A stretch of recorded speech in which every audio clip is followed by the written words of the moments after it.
Moi ja tervetuloa uuden videon pariin. Olisi joulukuun 5. päivä, joten tänään avataan vitosluukku. Suoraan asiaan. Luukku auki ja pussi ulos. Tällä kertaa tuli jopa ihan nätisti. Ja tällä kertaa sisältömme näyttää jälleen tältä.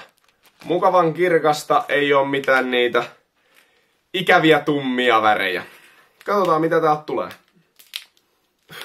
Tää haisee joka kerta semmoselta. Joskus oli semmosia hajuhemmoleluja tai semmosia kumisia puristeltavia jukkoja, niin tää pussi haisee joka kerta semmoselta, kun tän avaa. Mutta mennään itse asiaan. Huomenna onkin vapaa päivä, kun on itsenäisyyspäivä. Mitäs ihmiset meinaa tehdä itsenäisyyspäivän? Itse ainakin otan ihan rennosti vaan ja nautin karkeista. Lime. Ensimmäistä kertaa lime. Vai oliko se ihan ekalla videolla? En muista, mutta nyt tuli lime. Ja tää on hyvää. Siis näitä vois syödä enemmänkin. Ne on oikeesti. Tää on hyvän makuinen. Seuraavaa. Samanlaista kehiä.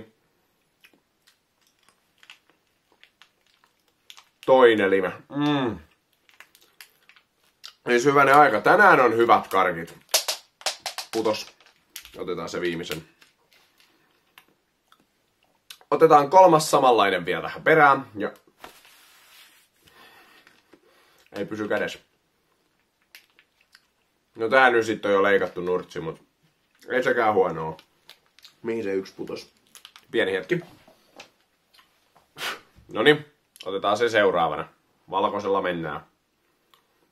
Tää on itse asiassa se, mikä voi olla tutti frutti. Olisko?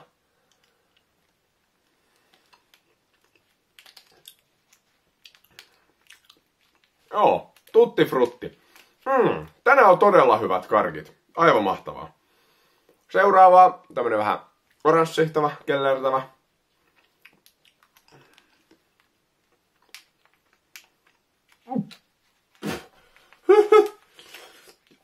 Hyi. Tää oli se kalamakune.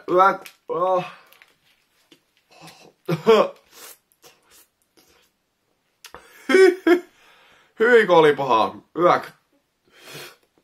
Toi kalamakune maistuu kyllä ihan kalalle. Hyi, yllätys, että maistuu. Sitten persikka tai oksennus.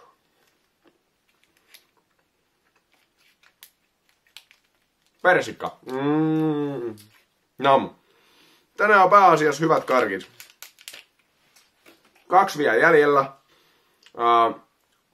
Tää kuollut kala. Tai joku muu, katsotaan mikä tää on.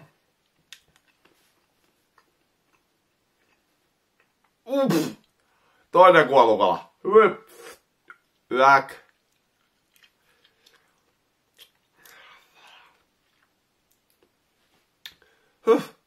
Nää on hankalia niellä, kun nää on tällaisia pieniä.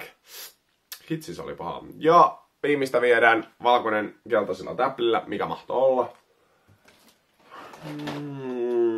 Se on...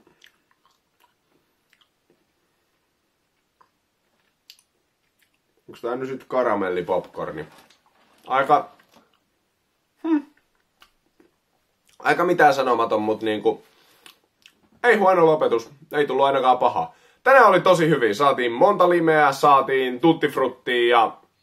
Tykkäsin tästä luukusta. Oli kyllä niinku... Aika 5/5. Huomenna olisi sitten itsenäisyyspäivän vuoro. Katsotaan mitä herkkuja meillä silloin on tarjolla joulukalenterissa. Mutta nyt tää video oli tässä. Nähdään huomenna seuraavan videon parissa. Moi!